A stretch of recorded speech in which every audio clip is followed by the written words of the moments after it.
উত্তর পূর্ব ভারতের কথা ভাবলেই চোখের সামনে ভেসে ওঠে সবুজ পাহাড়। আসাম সহ এই উত্তর পূর্বের 7 রাজ্যের গেটওয়ে বা প্রবেশদ্বার হচ্ছে এই গুয়াহাটি। ব্রহ্মপুত্র নদের তীরে গড়ে ওঠা এই শহর শুধু একটা ট্রানজিট পয়েন্টই নয়, বরং ইতিহাস, ধর্ম, সংস্কৃতি আর প্রকৃতির একটা অসাধারণ মেলবন্ধন।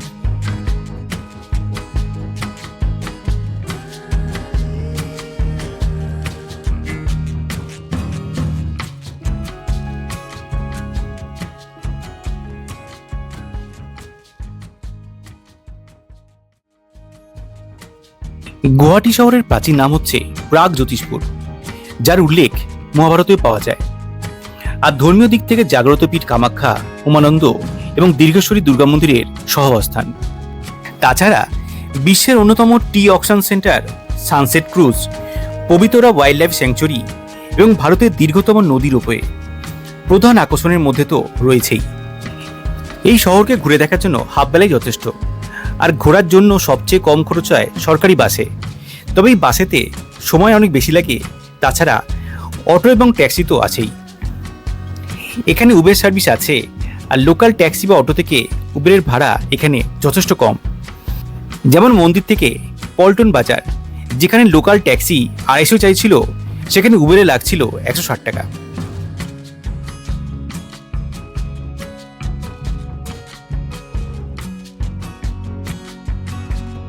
গুয়াহাটি রেল স্টেশনের একদম পাশে অবস্থিত এই পল্টন বাজার। গুয়াহাটি শহরের ব্যস্ততম অঞ্চলগুলোর মধ্যে এই বাজার হচ্ছে অন্যতম, যেখানে বিভিন্ন ট্রান্সপোর্টেশন কানেক্টিভিটি এবং নানান বাজেটের থাকা এবং খাবারের জায়গা রয়েছে। এই জনবহুল পল্টন বাজারেতেই রয়েছে 95 বছরের নেপালি মন্দিরটি, যা স্থানীয় ভাষায় গোর্খা ঠাকুরবাড়ি নামে পরিচিত। ভিতরেতে সাদা মন্দির প্রাঙ্গণ এবং মন্দিরেতে মূল আরাধ্যা রাধাকৃষ্ণের সাথে স্বয়ং মহাদেব বিরাজ করছেন।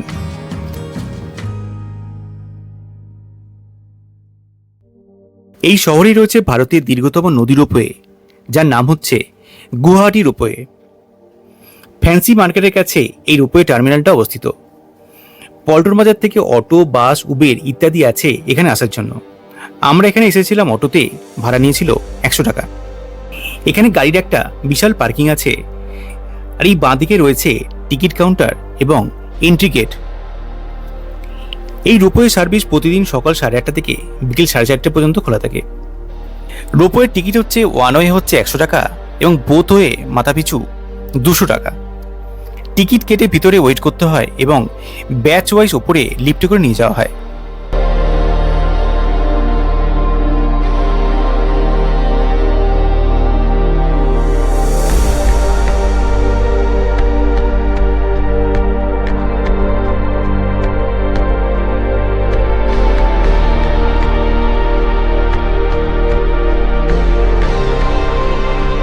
সেখানে টিকিট স্ক্যান করে রোপওয়ে টার্মিনালে প্রবেশ করানো হয় এবং এক একটা কেবিনে 30 জন করে তোলা হয়, সাথে একজন টেকনিশিয়ান দেওয়া হয়।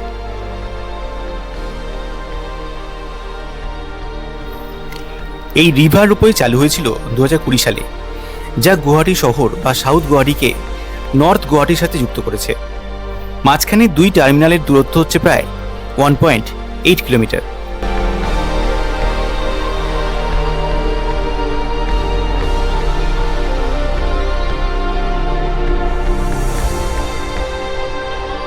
একদিকে নিচ দিয়ে বয়ে চলেছে ব্রহ্মপুত্র নদ, আর ঠিক মাঝখানে অবস্থিত পৃথিবীর সবচেয়ে ক্ষুদ্রতম দ্বীপ উমানন্দ, যা পিকক আইল্যান্ড নামেও পরিচিত।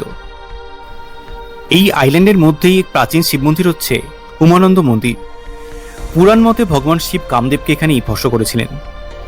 উমা মানে হচ্ছে দেবী পার্বতী এবং আনন্দ মানে হচ্ছে সুখ বা আনন্দ, অর্থাৎ উমা এবং মহাদেবের আনন্দময় আবাস হচ্ছে এই উমানন্দ মন্দির। এখানে আসার জন্য উজান বাজার বা কাছারিঘাট থেকে ফেরি পাওয়া যায়। সরকারি ফেরিতে লাগে হচ্ছে 40 টাকা এবং বেসরকারি ফেরিতে লাগে হচ্ছে 200 টাকা আসা যাওয়ার জন্য। এই ফেরি সার্ভিস চালু থাকে সকাল 10:30 থেকে বিকেল 4:30 পর্যন্ত।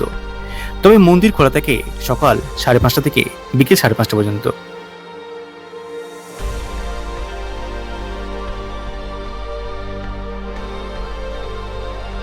পাখির চোখে উপর থেকে গুয়াহাটি শহরকে দেখারই অনুভূতি ভাষায় প্রকাশ করার মতো নয়, এবং সানসেটের সময় এই দৃশ্য আরো বেশি সুন্দর লাগে।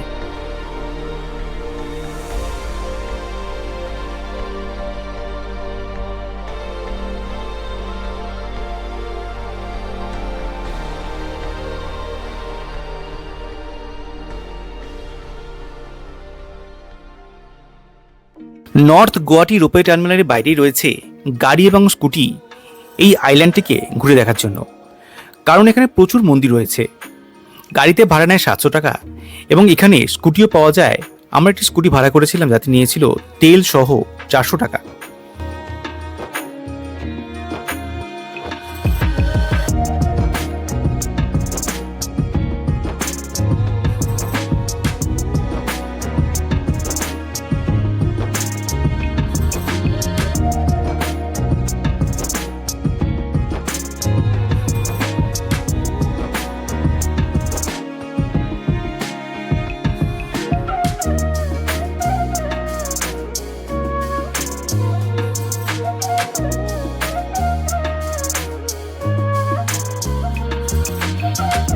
এখানে মূলত দুটো মন্দির খুবই জনপ্রিয়, একটা হচ্ছে দোলগোবিন্দ মন্দির এবং অন্যটা হচ্ছে দীর্ঘেশ্বরী দুর্গা মন্দির।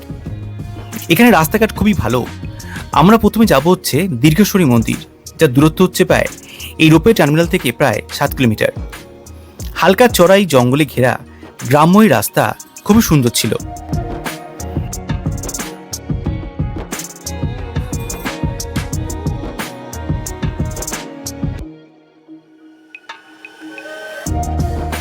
আমরা পৌঁছে গিয়েছি মন্দির চত্বরে।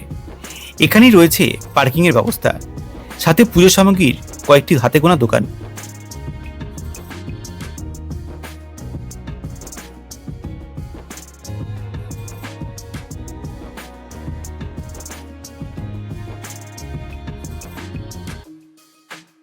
মূল মন্দিরটি পাহাড়ের চূড়ে অবস্থিত, আর সেখানে পৌঁছানোর জন্য রয়েছে এরকম সিঁড়ি।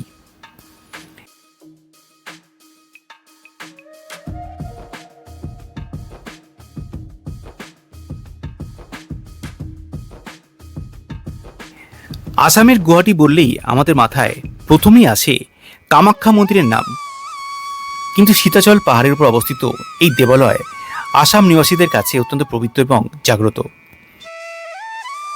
এই রাস্তাতে প্রথমেই রয়েছেন শ্রী গণেশ এবং পরে শ্রী হনুমান। পাহাড়ি এই পথ আর এই সিঁড়ি ভেঙে যখন উপরে উঠবেন, চারপাশের শান্ত পরিবেশ মনকে ভালো করে দেবে। পৌরাণিক কাহিনী অনুসারে দেবী সতীর দেহাংশ এখানে পড়েছিল।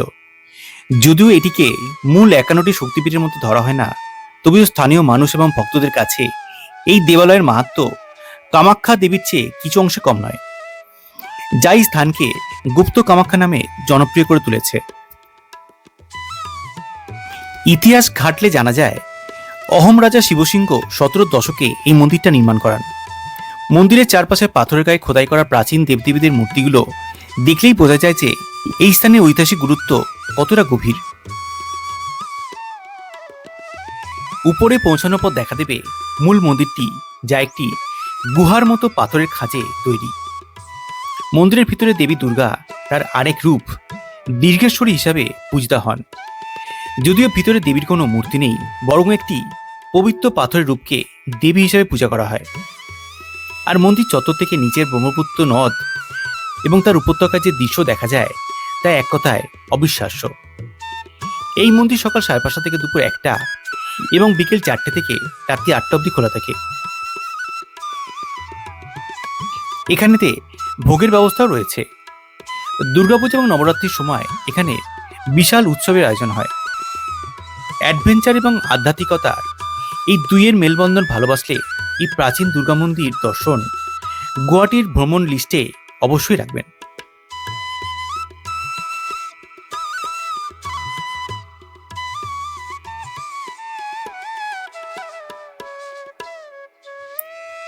সবুজে ঘেরা চন্দ্রভারতী পাহাড়ের পাদদেশে রাজাদুয়ার এলাকায় অবস্থিত এই দৌল গোবিন্দ মন্দির।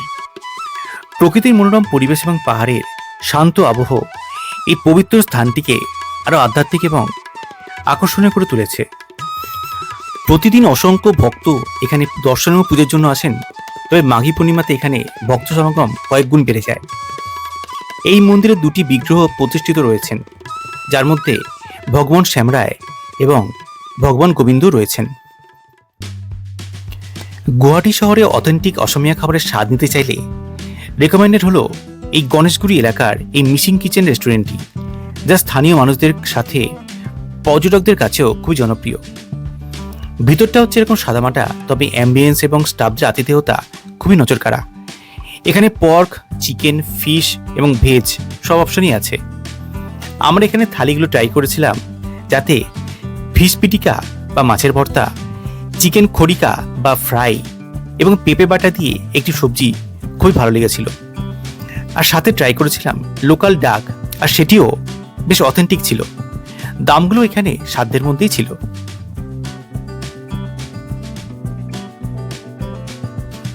এরপর আমরা চলে এসেছিলাম ফ্যান্সি মার্কেটে, যাকে গুয়াহাটি শহরের চাঁদনি চক বলা যায়।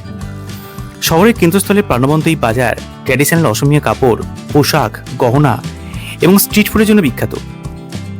অসমীয়া সিল্কের প্রচুর দোকান এই অঞ্চলে রয়েছে, আর আসাম চায়ের প্রচুর দোকানও এখানে আছে। গুয়াহাটি বেড়াতে এলে শপিং এর জন্য এই জায়গা হচ্ছে একদম আদর্শ।